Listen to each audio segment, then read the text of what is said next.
ए मेरे दिल के चैन, चैन आए मेरे दिल को दुआ कीजिए। तो चलिए आज गाना के साथ इस वीडियो को शुरुआत करते हैं ना। तो उसके बाद क्या बोलते हैं गाना में, अपना ही साया देख के तुम जाने जहां घबरा गए। तो हम लोगों ने वीडियो का पार्ट 1 कंप्लीट कर लिया है कल, और आज करने वाले हैं पार्ट 2। ठीक है, जिसमें हम लोगों ने पूरा डिटेल में पढ़ा था कोशिका क्या है। ठीक है, यूकैरियोटिक कोशिका, प्रोकैरियोटिक कोशिका, सरल उत्तक, जटिल उत्तक। ठीक, ये सब पढ़े थे हम लोगों ने। और अरे यार कौन कॉल कर रहा है भाई, देख लेते हैं इसको। तो अभी जो है ना, थोड़ा सा हम इसको साइलेंट मोड में मार देते हैं, क्योंकि साइलेंट फोन अभी नहीं उठाना है, नहीं तो कॉपीराइट आ जाता है। ठीक है, तो हमने कर लिया था सभी, और very long answer type question answer हम लोग करने वाले हैं। ठीक, तो पहला क्वेश्चन है, पुष्पी पौधों की आकृति रचना का सामान्य विवरण दीजिए। ठीक है, वेरी लॉन्ग आंसर टाइप में। तो चलिए, पुष्पी पौधे आपको मालूम है, पुष्पी पौधों के बारे में हम लोग बात किए थे। वैसे पौधे जो फल के अंदर उसका बीज रहता है। ठीक है, अच्छा, आर्थिक वनस्पति ये सब हम लोगों ने कर लिया था, एक बार और डिटेल में देख लेते हैं पहले, और उसके बाद पढ़ेंगे। तो आपको मालूम है कि जैसे कि मैं पढ़ता कम और बकैती ज़्यादा करता हूँ, क्योंकि पढ़ाई एक्चुअल में मेडिसिनल प्लांट के बारे में पढ़ लिए थे कि तुलसी हो गया, अश्वगंधा हो गया, नीम हो गया। ठीक है, और यहाँ से ही हम लोग शुरू करने वाले हैं। ठीक है, पुष्पी पौधों की आकृति रचना एवं सामान्य विवरण दीजिए। Describe the general morphology of angiospermic plant. Okay, तो पुष्पी पौधे पौधों का सबसे विकसित समूह है। ठीक, इन पौधों की मुख्य विशेषता क्या है कि इसके जो बीज है फल के अंदर पाए जाते हैं। जैसे आम, आम का गुठली जो होता है, आठी हम लोग आम भाषा में बोलते हैं, आठी, हमें आठी डाले वो। घर में आम आता तो हम लोग सब कोई सोचता है कि आठी हमको मिलेगा तो हमको ज्यादा अच्छा मिलेगा खाने का। ठीक है, तो आठी फल के अंदर बीज रहता है। पुष्पी पौधों का शरीर दो भागों में विकसित होता है, जड़ तंत्र और तना। ठीक है, जड़ तंत्र और तना तो जनरली जड़ ही पाया जाता है, तना बहुत कम है। जड़ तंत्र मिट्टी में पाया जाता है और पौधे को स्थिर प्रदान करता है, और तना तंत्र भूमि के ऊपर होता है, जिसमें तना, पत्तियां, फूल और फल सम्मिलित होते हैं। ठीक है, जड़ जल और खनिज लवणों का अवशोषण करता है, और तना जल एवं भोजन का परिवहन का कार्य करता है। तना का उदाहरण क्या है, आलू, कल हमने बात किया था। पत्तियां प्रकाश संश्लेषण द्वारा भोजन का निर्माण करती है। पत्तियों में छोटे छोटे छेद होते हैं, जिसको रंध्र बोलते हैं, इंग्लिश में अस्टोमा बोलते हैं। और पत्तियों में ही क्लोरोफिल पाया जाता है, जो भोजन बनाने का काम करती है। ठीक है, और पत्तियों का रंग भी हरा क्लोरोफिल के कारण होता है। हरा किसके कारण होता है, क्लोरोफिल के कारण। फूल पौधे का प्रजनन अंग होता है, और फूल में ही क्या क्या पाया जाता है, डिंब होता है। ठीक, पुमंग होता है और जायांत होता है, और वो जब आपस में मिलते हैं तो उसको निषेचन बोलते हैं। ठीक है, निषेचन से ही फिर फल बनता है, और फल के अंदर फिर बीज होता है। ठीक है, पुष्पी पौधों में संरचना एवं कार्य का स्पष्ट विभाजन दिखाई देता है। यही कारण है कि पुष्पी पौधे पृथ्वी पर सर्वाधिक पाए जाते हैं। यानी कि पूरे विश्व में जितने भी पौधे पाए जाते हैं, उनमें से मैक्सिमम पौधे क्या हैं, पुष्पी पौधे हैं। ठीक है, नेक्स्ट, जड़ के प्रकार एवं उनके कार्यों का वर्णन कीजिए। जड़ का प्रकार बताना है और उनके कार्य। जड़ कितने प्रकार के होते हैं और जड़ के क्या काम है। तो सबसे मेन काम क्या है कि पेड़ को जमीन से बांध के रखना, और दूसरा काम है कि जड़ के माध्यम से जो भूमि है उसके माध्यम से जल यानी कि पानी और खनिज लवण को पहुंचाना पत्तियों तक, जिससे भोजन बनाने में आसानी हो। ठीक है, तो जड़ पौधे का भूमिगत भाग होता है।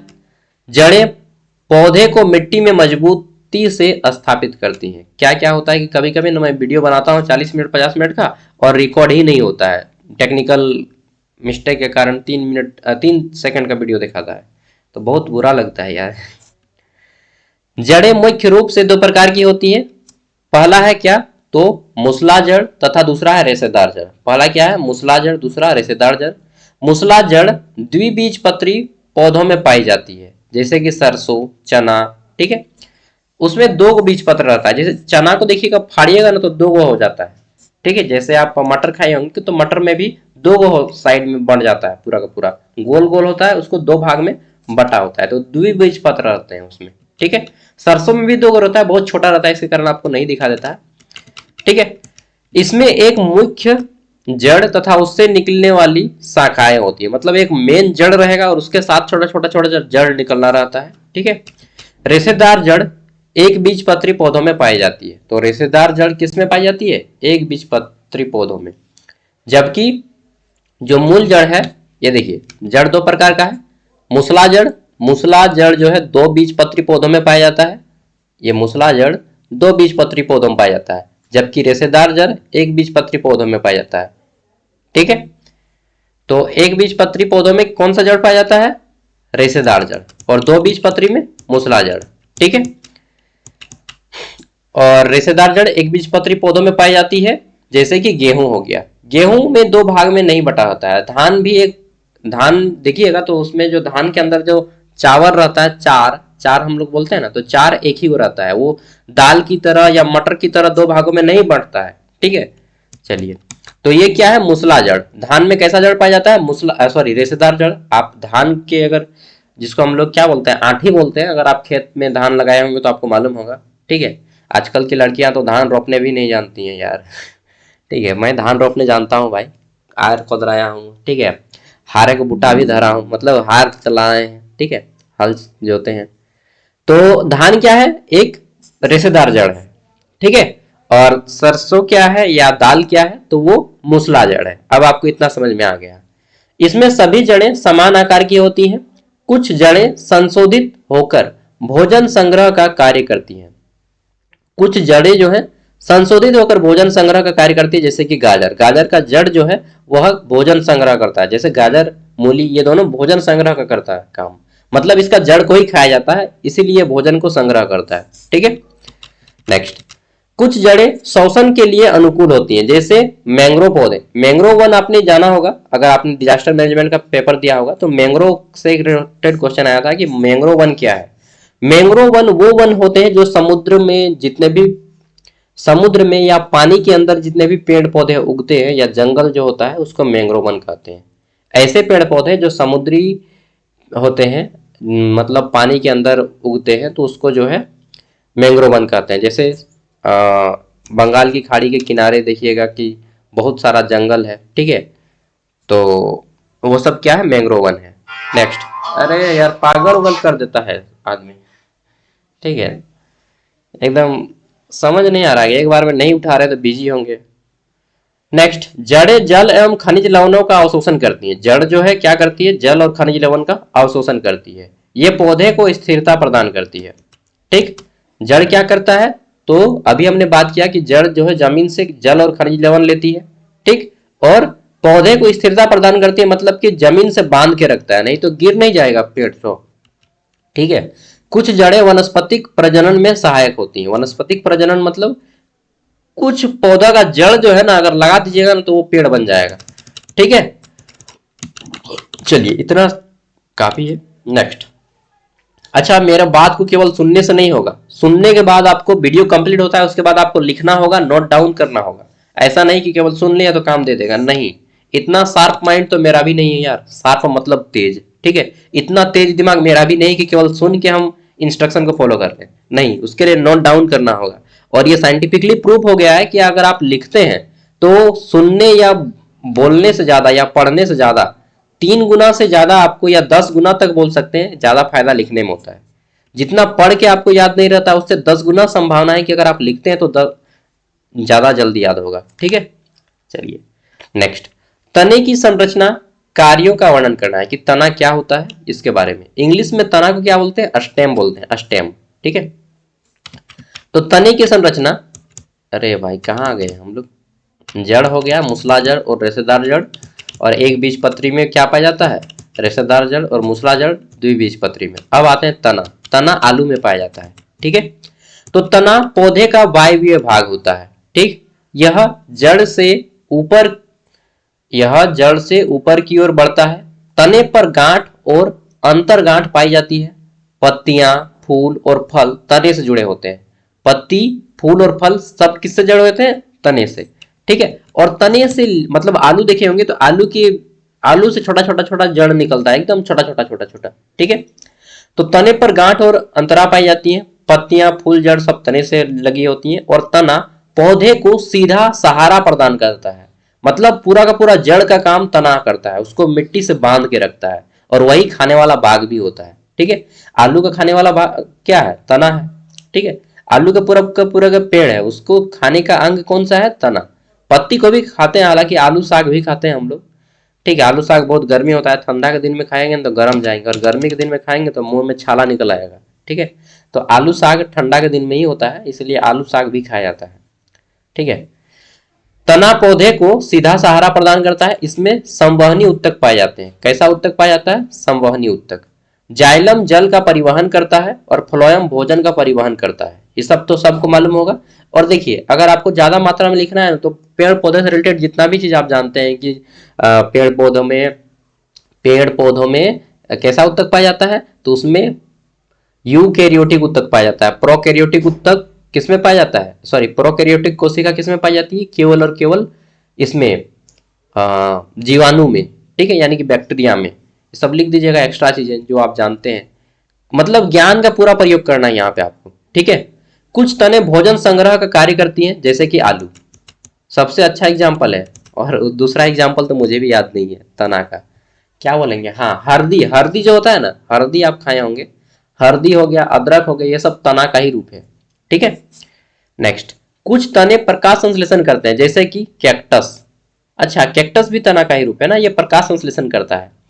तना पौधे की वृद्धि में महत्वपूर्ण भूमिका निभाता है, यह पौधे को वातावरण से जोड़ के रखता है।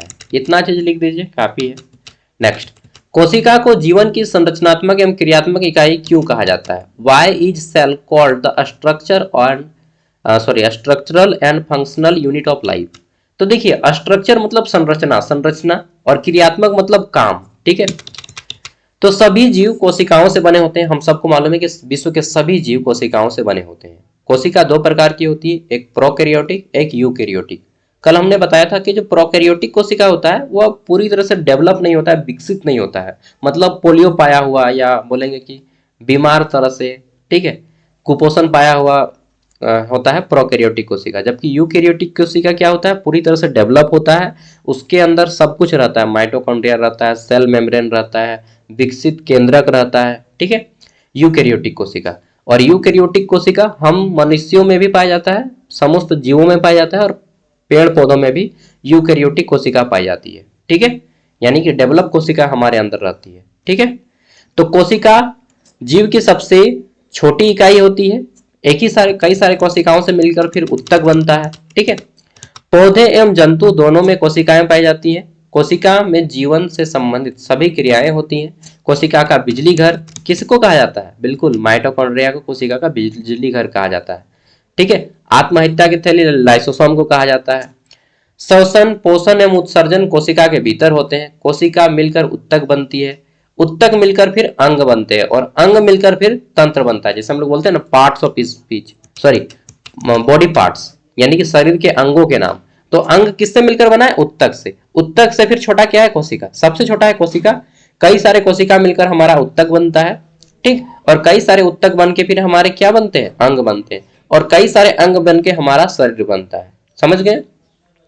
तो अंग मिलकर हमारा शरीर का पूरा तंत्र बनता है, ठीक है। कोशिका विभाजन द्वारा वृद्धि होती है। हमारे शरीर की जो लंबाई है, ग्रोथ है, या मोटापा है, ठीक है, ये सब किससे बनता है? तो हमारा सेल डिवीजन से बनता है। कोशिकाओं का टूटने से बड़ा होता है, फिर एक कोशिका से दो कोशिका, दो कोशिका से चार कोशिका। जैसा आपने देखा होगा कि माँ के गर्भ में जब एक बच्चा, ठीक है, जैसे स्पर्म जाता है, ठीक, स्पर्म गया तो वो एक फर्टिलाइज करता है, फिर वो दो होता है, फिर दो से तीन, मतलब दो से चार, चार से आठ, आठ से 16, 16 से 32, वो होते जाता है। उसी तरह से सेम, इसी तरह से हमारे बॉडी में भी सेल डिवीजन होता है, और सेल डिवीजन होकर हमारा कोशिका के थ्रू हमारा बॉडी ग्रोथ करता है, ठीक है। कोशिका के बिना जीवन की कल्पना करना है संभव नहीं, बिल्कुल संभव नहीं है। इसलिए कोशिका को जीवन की संरचनात्मक एवं क्रियात्मक इकाई कहा जाता है। बाकी लिख दीजिएगा कि कोशिका की खोज 1665 ईस्वी में रॉबर्ट हुक ने किया था, ठीक है, कार्क के एक पेड़ के माध्यम से। चलिए अब आता है प्रोकैरियोटिक और यूकैरियोटिक कोशिका में अंतर बताइए। मैंने कल भी बताया था, इसको और ज्यादा डिटेल में नहीं जाऊंगा। प्रोकैरियोटिक कोशिकाओं में सुस्पष्ट केंद्रक नहीं होता है, मतलब इसको पोलियो मार दिया है, ठीक है। इसके अंदर कुछ भी अच्छा चीज नहीं है, ठीक है, सब अविकसित है। इसमें झिल्ली भी नहीं पाया जाता है, ठीक है। जैसे कि बैक्टीरिया, बैक्टीरिया की जो कोशिका है ये प्रोकैरियोटिक कोशिका है। यूकैरियोटिक कोशिका मनुष्यों में और जंतुओं में पाई जाती है, ठीक है। इसमें सुविकसित केंद्रक पाया जाता है, इसमें माइटोकॉन्ड्रिया पाया जाता है, इसमें प्लास्टिड पाया जाता है, ठीक है। चलिए, सरल उत्तक और जटिल उत्तक फिर आपने पढ़ा होगा। सरल उत्तक का पेड़ पौधों के बारे में मैंने एग्जाम्पल दिया था, पेरेन्काइमा, कोलेनकाइमा, और जटिल उत्तक का एग्जाम्पल दिया था जाइलम एंड फ्लोएम, ठीक है।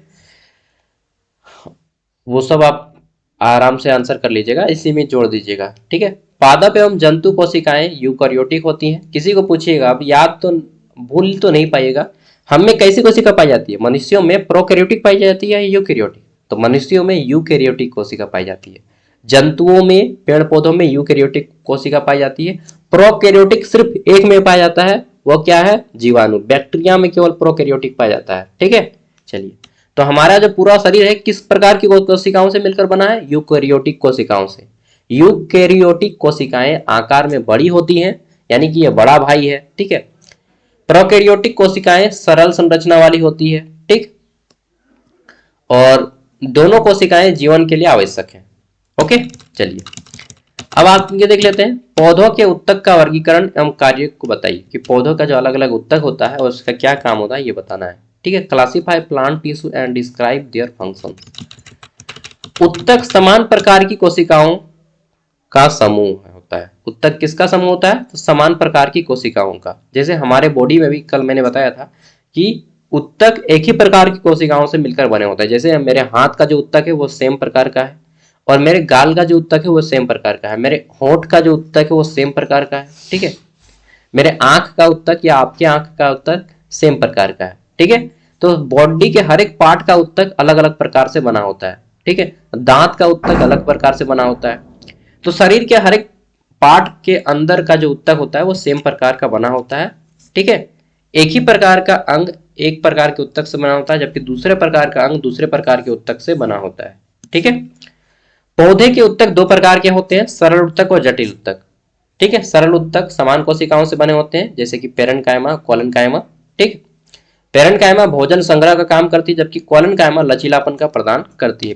पौधों में जो फ्लेक्सिबिलिटी होता है, जैसे कि देखिएगा हवा आंधी आता है तो पेड़ पौधे मुड़ जाते हैं, ठीक है। और एक कहावत भी है कि जिंदा वही है जिसमें जान होती है, अकड़ तो मुर्दे की पहचान होती है, ठीक है। तो इसलिए जब आपको जरूरत हो तो झुक भी जाइए। अगर आपने गलती किया है तो झुक जाइए, पेड़ पौधों की तरह बच जाइएगा, वरना टूट जाइएगा।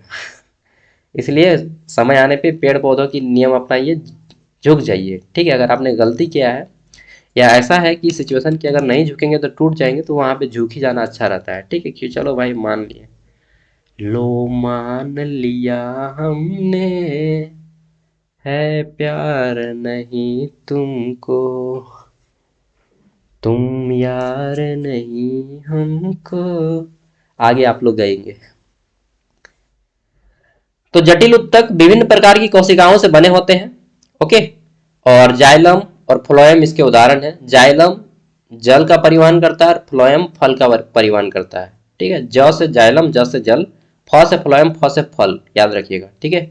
उत्तक पौधों के जीवन के लिए आवश्यक होता है। ये जो उत्तक है प्रत्येक पौधों के उत्तक के लिए, प्रत्येक पौधे के लिए आवश्यक होता है। पारितंत्र की संरचना एवं कार्यों का वर्णन करें। पारितंत्र क्या होता है? तो देखिए, पर्यावरण से बना है पारितंत्र। कल हमने क्या बताया कि समस्त विश्व जो है दो ही प्रकार के जीव रहते हैं, एक जैविक और अजैविक। जैविक तथा अजैविक पूरा का पूरा विश्व में दो ही प्रकार के हैं, एक जिसमें जीवन पाया जाता है और दूसरा जिसमें जीवन नहीं पाया जाता है, ठीक है। तो समस्त विश्व जैविक और अजैविक पदार्थों से मिलकर बना है। हम लोग जैविक पदार्थ हैं जिसमें जीवन पाया जाता है, ठीक है। तो पारितंत्र जीव एवं उनके पर्यावरण का समूह है। पारितंत्र क्या है? जीव और उनके पर्यावरण का समूह है। इसमें जैविक यानी कि सजीव और निर्जीव घटक होते हैं, ठीक है। पर्यावरण के कितने घटक हैं? दो। पर्यावरण के कितने भाग हैं? दो भाग। एक है जैविक भाग, दूसरा है अजैविक भाग। जैविक भाग जिसमें जीवन पाया जाता है और अजैविक भाग जिसमें जीवन नहीं पाया जाता है। मतलब सागर भैया हम लोग भी पर्यावरण है, बिल्कुल हम लोग भी पर्यावरण के भाग हैं, एक भाग है। पर्यावरण का कई गो भाग है? दो गो। कौन कौन? जैविक और अजैविक। सजीव और निर्जीव क्या है? तो पर्यावरण के दो भाग हैं, ठीक है। पर्यावरण हमारा बाप है, ठीक है, और इसके दो बेटे हैं, एक है सजीव, एक है निर्जीव। सजीव हमारा क्या है?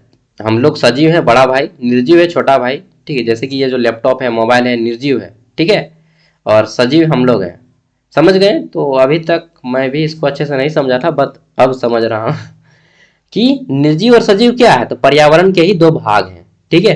पूछिएगा किसी को कि पर्यावरण के दो भाग कौन से हैं, तो सजीव और निर्जीव पर्यावरण, पूरा का पूरा विश्व दो ही प्रकार के जीवों से बना है, सॉरी दो ही प्रकार के घटक से बना है, घटक बोलिएगा, दो ही प्रकार के घटक से बना है, जैविक और अजैविक, ठीक है, पूरा का पूरा विश्व।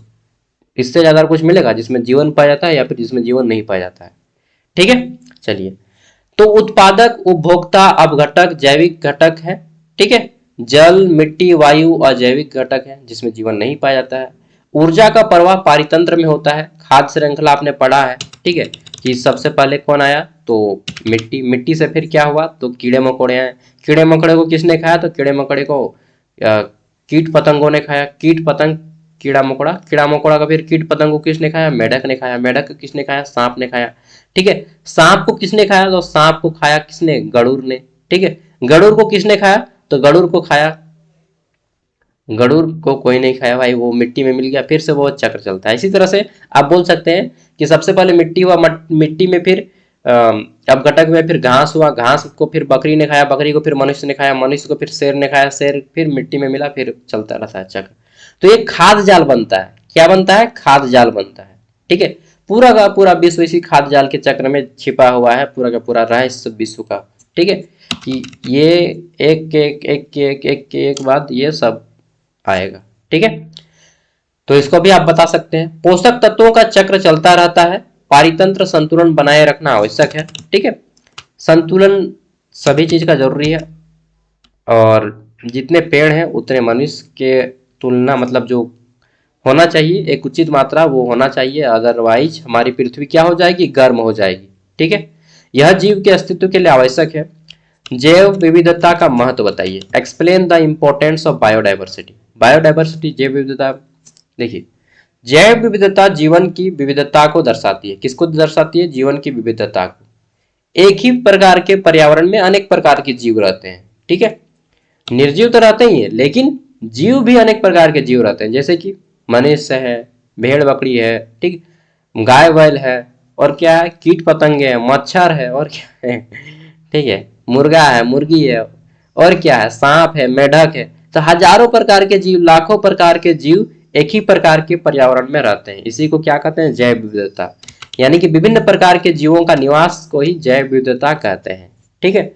जैव विविधता जीवन की विविधता को दर्शाती है, भिन्नता को दर्शाती है। यह पर्यावरण संतुलन बनाए रखने के लिए आवश्यक है। भोजन, औषधि, कच्चा माल उपलब्ध कराती है। पारितंत्र को स्थिरता प्रदान करती है।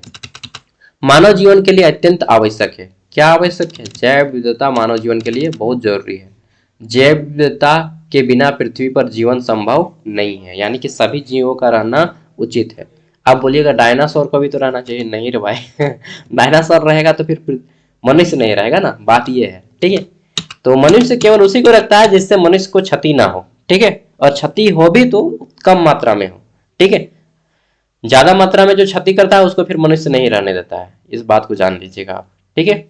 जैसे घर में सांप आ गया तो क्या करता है मनुष्य, उसको मार देता है। मैक्सिमम संभावना है कि मार ही देगा, 100 में 90% संभावना है मार देगा। 10% लोग रहते हैं जो उसको पकड़वा के फेंकवा देते हैं, ठीक है, चाहे सांप पकड़ने वाला को बुला के भगा देते हैं। तो मनुष्य को जो नुकसान पहुंचाता है मनुष्य उसको बख्शता नहीं है। बख्श देता है, नहीं बख्श देता है, ठीक है। चलिए, जैव विविधता संरक्षण की विधियों का वर्णन करें। हालांकि आज शिवरात्रि है, सबको प्रणाम भाई, सबको ये सबसे दूर रहे, ठीक है, हम भी दूर रहे, सबसे भगवान से प्रार्थना करते हैं सबको एक कुशल मंगल रहे, अच्छे से रहे, ठीक है। चलिए आगे बढ़ते हैं नेक्स्ट क्वेश्चन की ओर। तो महाशिवरात्रि है ना, आज निकलेगा वो क्या बोलते हैं उसको, बाराती आएगा शिव भगवान का। जैव विविधता संरक्षण की विधियां बताएं। जैव विविधता को संरक्षण करने का दो प्रकार है, कल मैंने बताया था एक्स सिटू कंजर्वेशन और इन सिटू कंजर्वेशन के बारे में। ठीक है, एक्स सिटू कंजर्वेशन क्या है, इन सिटू कंजर्वेशन क्या है। अच्छा वीडियो ले ले क्या, कैसा आ रहा है मेरा यार। चलिए छोड़ी जाने दीजिए, अभी अच्छा दिखते भी नहीं है, नहाए वगैरह नहीं है ना, सुबह से उठ के पेपर पढ़े फिर आप लोग का काम किए। चलिए तो देखिए एक्स सिटू कंजर्वेशन और इन सिटू कंजर्वेशन, कल मैंने बताया था एक्स सिटू कंजर्वेशन क्या है, इन सिटू कंजर्वेशन क्या है। इन मतलब अंदर में, यानी कि प्राकृतिक आवास के अंदर रहकर कोई जीव सुरक्षित है तो उसको इन सिटू कंजर्वेशन कहते हैं। किसी जीव को अगर प्राकृतिक आवास से बाहर निकालकर किसी दूसरे जगह में शिफ्ट किया गया है और वहां पे उसको सुरक्षित रखा गया है तो उसको एक्स सिटू कंजर्वेशन कहते हैं। ठीक है, जैसे कि अ, जंगल के ही अंदर कोई जीव, जंगल को ही अगर हम क्या बना देते हैं, राष्ट्रीय उद्यान बना देते हैं, नेशनल पार्क बना दिए जंगल को, तो वो हमारा इन सिटू कंजर्वेशन हो गया। और वही किसी जंगल से, जैसे कि हम किसी जंगल से या किसी समुद्र से, ठीक है, किसी पेड़ को या किसी जीव को उठा के किसी दूसरे जगह में शिफ्ट करते हैं, जैसे कि जू हो गया पिंजड़ा घर, ठीक है, या फिर एक्वेरियम हो गया मछली घर, या फिर बागान में किसी पौधे को लगा दिए, तो वो क्या हो गया हमारा एक्स सिटू कंजर्वेशन। इसको अब खत्म करते हैं, आगे बढ़ते हैं। जैव विविधता संरक्षण दो प्रकार का होता है, इन सिटू कंजर्वेशन प्राकृतिक आवास में किया जाता है, और इसका उदाहरण क्या है, राष्ट्रीय उद्यान। झारखंड में एक राष्ट्रीय उद्यान है बेतला नेशनल पार्क, जो कि पलामू और लातेहार जिला में पड़ता है, बॉर्डर में, मैक्सिमम एरिया लातेहार जिला का आता है। एक्स सिटू संरक्षण प्राकृतिक आवास के बाहर होता है, जबकि इन सिटू कंजर्वेशन प्राकृतिक आवास के अंदर होता है। उदाहरण के लिए वनस्पति उद्यान, बीज बैंक इसके उदाहरण है। संरक्षण से प्रजातियां सुरक्षित रहती हैं, यह भविष्य के लिए आवश्यक है। बाकी आप डिटेल में कुछ भी लिख दीजिए कि इसमें बाघों को रखा जाता है, इसमें इसका उदाहरण ये है, बेतला नेशनल पार्क है, ठीक है, लातेहार जिला में, इस तरह से पूरा लिख सकते हैं। ठीक है, चलिए 4-5 को उदाहरण दे दीजिएगा यार। मतलब कम से कम 15 मार्क्स का क्वेश्चन आएगा तो उसमें कम से कम आपको, कम से कम एटलीस्ट 2 खड़ा पन्ना में आंसर करना है। 2 खड़ा पन्ना मतलब 4 पेज। आर्थिक वनस्पति विज्ञान का महत्व बताइए, right the importance of economic botany. तो मैंने बताया था आर्थिक वनस्पति विज्ञान जिससे हमें धन की प्राप्ति होती है। तो आर्थिक वनस्पति विज्ञान उपयोगी पौधों का अध्ययन है, इसमें खाद्य पौधों की जानकारी मिलती है। ठीक है, औषधीय पौधों का ज्ञान प्राप्त होता है। औषधीय पौधे में क्या क्या आता है, जैसे कि तुलसी हो गया, नीम हो गया, ठीक है, अश्वगंधा हो गया, ठीक है, और क्या क्या है, करोंज है, करोंज का दातुन आप लोग मुंह धोते होंगे, ठीक है, मैं भी धोता हूँ। और औषधि का पौधा है, बिल्कुल बहुत सारा औषधि का पौधा है यार। अनार को भी हम औषधि का पौधा बोल सकते हैं। आपको मालूम है जब आपका पतला लेटरिंग हो, यानी कि पेचिस हो जाए, ठीक है, अरे बैटरी डाउन हो गया यार, पेचिस हो जाएगा तब आप जो है अनार का जूस पी सकते हैं, ठीक है, पकड़ लेगा एकदम, मतलब उसको रोक देगा। लकड़ी एवं रेशा उद्योग को बढ़ावा मिलता है, मानव जीवन में पौधों का महत्व बनता है, यह भविष्य में अर्थव्यवस्था को सशक्त करती है। इसके अलावा क्या करते हैं हम लोग, इसके अलावा हम लोग पलंग वगैरह बनाते हैं, जैसे कि एगो है सागवान का, एक गाना में निकला है पलंग सागवान के, ठीक है, मुझे याद नहीं है कैसा है गाना था, पलंग सागवान के, यार उसको भोजपुरी गाना है, मैं सुनता बहुत कम हूँ भोजपुरी गाना। नेक्स्ट, पुष्पी पौधों की सामान्य आकृति रचना का विस्तृत वर्णन कीजिए, इसको हम लोगों ने कर लिया, ठीक है, यही डिटेल में है, वेरी लॉन्ग आंसर टाइप, कल भी मैंने बता दिया था। और इसका प्रीवियस ईयर क्वेश्चन पेपर भी मैंने डाल दिया है, आप उसको भी देख लीजिएगा, ठीक है, यूट्यूब में सर्च कीजिएगा ज्ञान सागर, एमडीसी बॉटनी ज्ञान सागर, बस इतना सर्च करना है, एमडीसी बॉटनी ज्ञान सागर एसकेएमयू दुमका आ जाएगा, ठीक है। और मैथ का जो पेपर है आज शाम को ही, आज शाम से, हाँ आज शाम से ही मैं वीडियो डालना शुरू कर दूंगा, कोशिश करूंगा, शायद आज शाम से तो नहीं कर पाऊंगा क्योंकि जूलॉजी का भी देना है ना वीडियो, जूलॉजी वालों का भी बच्चों को देखना है, ठीक है। तो मेरा बैटरी भी डाउन हो गया, इस वीडियो को यहीं तक रखते हैं, बाकी आप लोग डिटेल में पढ़ लीजिएगा। अच्छा कुछ कुछ और चीज़ें हैं जो कि मैंने नहीं टच किया है, कोशिका के जीवन के संरचनात्मक क्रियात्मक इकाई के बारे में पढ़ लिए, ठीक। इसके बाद ज्ञान सागर ऐप पे तो सब अपलोड है, प्रोकैरियोटिक यूकैरियोटिक हमने पढ़ लिया, ठीक। और मैं कुछ चीजें बता देता हूँ, जैसे कि ग्रीन हाउस गैस और वो सीएफसी वाला बताना था। पादप कोशिका का वर्गीकरण पढ़ लिया, ठीक है, सरल उत्तक, जटिल उत्तक, पैरेन्काइमा, कोलेनकाइमा, स्क्लेरेन्काइमा सब पढ़ लिए, ठीक है, जाइलम फ्लोएम पढ़ लिए, द्विबीजपत्री और एक बीजपत्री पढ़ लिए, जिसमें कि कैसा कैसा पाया जाता है, तो रेशेदार पाया जाता है और मूसल जड़ पाया जाता है, ठीक है, मूसला जड़ और रेशेदार जड़, ठीक है। पढ़ लिए। इस सबको आपको पढ़ना है और लिखना है, भले ही 5-5 लाइन लिखिए लेकिन सभी क्वेश्चन का कम से कम आंसर घर में लिखिए। पारितंत्र अभी हमने पढ़ लिया, जिसमें जीवन मतलब जैविक घटक और अजैविक घटक से मिलकर पूरा का पूरा हमारा पर्यावरण पारितंत्र बना है। ठीक है, चलिए जैव विविधता पढ़ लिया। एक ही प्रकार के स्थान में कई प्रकार के जीव रहते हैं, इसको जैव विविधता कहते हैं। मीठे जल पारितंत्र का विस्तृत वर्णन कीजिए, इसको नहीं पढ़ा है। ठीक है, मैं 10% तक बैटरी को रखता हूँ। मीठे जल पारितंत्र, देखिए मीठा जल पारितंत्र उतना इंपॉर्टेंट नहीं है, फिर भी पढ़ लेना है, सभी क्वेश्चन पढ़ लीजिए। मीठा जल पारितंत्र पृथ्वी पर पाए जाने वाले प्रमुख पारितंत्र में से एक है। इसमें नदियां आती हैं। ठीक, कौन कौन आता है मीठा जल पारितंत्र में? नदी, झील, तालाब, झरने, जलाशय सम्मिलित होते हैं।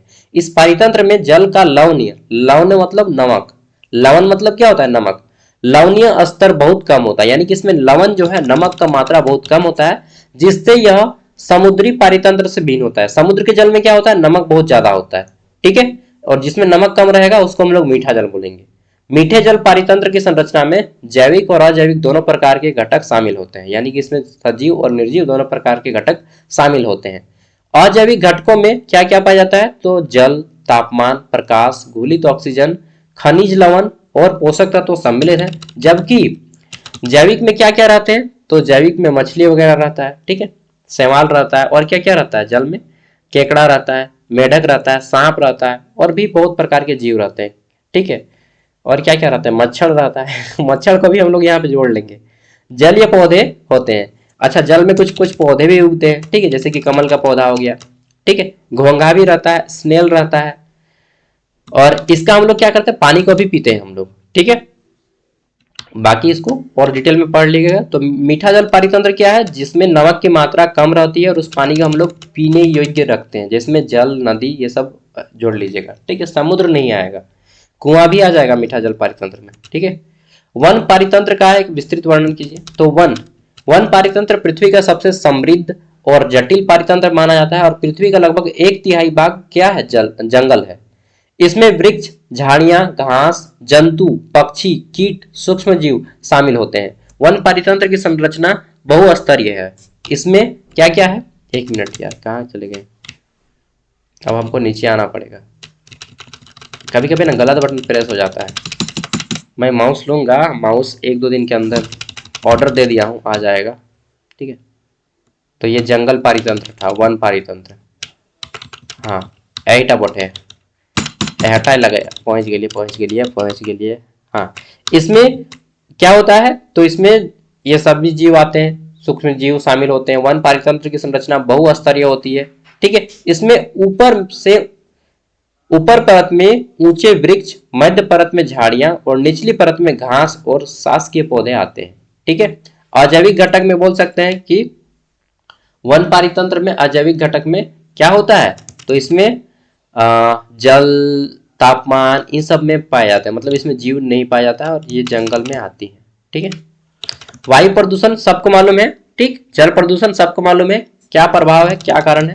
तो देखिए, पर्यावरण जो हमारा प्रदूषण हो रहा है, इसका महत्वपूर्ण कारक में से एक है हमारा वायु प्रदूषण और जल प्रदूषण। ठीक है, और सबसे बड़ा कारण क्या है? कि फैक्ट्री का होना। ठीक, सबको मालूम है। इसके क्या क्या कारण होता है? तो फैक्ट्री से जो धुआं निकलता है वो पर्यावरण वायु को प्रदूषण करता है, और फैक्ट्री का जो कचरा निकलता है वो जल को प्रदूषण करता है। इससे किसको हानि होता है? तो वायु प्रदूषण से मनुष्यों को और पेड़ पौधे को हानि होता है, और जल प्रदूषण से जलीय जीव को हानि होता है, और हम मनुष्य जो पानी पीते हैं उसको भी हानि करता है। इसके अलावा जो मिट्टी में जो वो जल जहां जहां जाता है उस मिट्टी की उर्वरता क्षमता को भी खत्म कर देता है, और मित्र सूक्ष्म जीवों को भी मार देता है। आपको मालूम है मित्र सूक्ष्म जीव और शत्रु सूक्ष्म जीव होते हैं। ठीक है, चलिए आगे देख लेते हैं, ग्रीन हाउस प्रभाव क्या होता है, और ओजोन परत क्षय का विस्तृत वर्णन कीजिए। तो देखिए, ग्रीन हाउस प्रभाव एक प्राकृतिक प्रक्रिया है जिसके द्वारा पृथ्वी का तापमान क्या है? बढ़ रहा है, जीवन चक्र अनुकूल बना रहा है।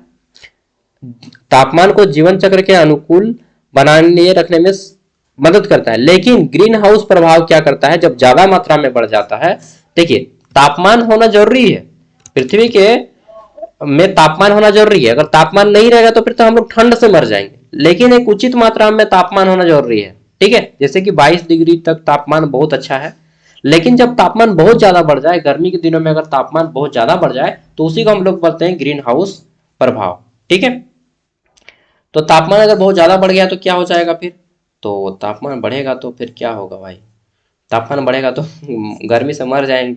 बहुत सारे जीव हैं जो महासागर है वो पिघल जाएंगे।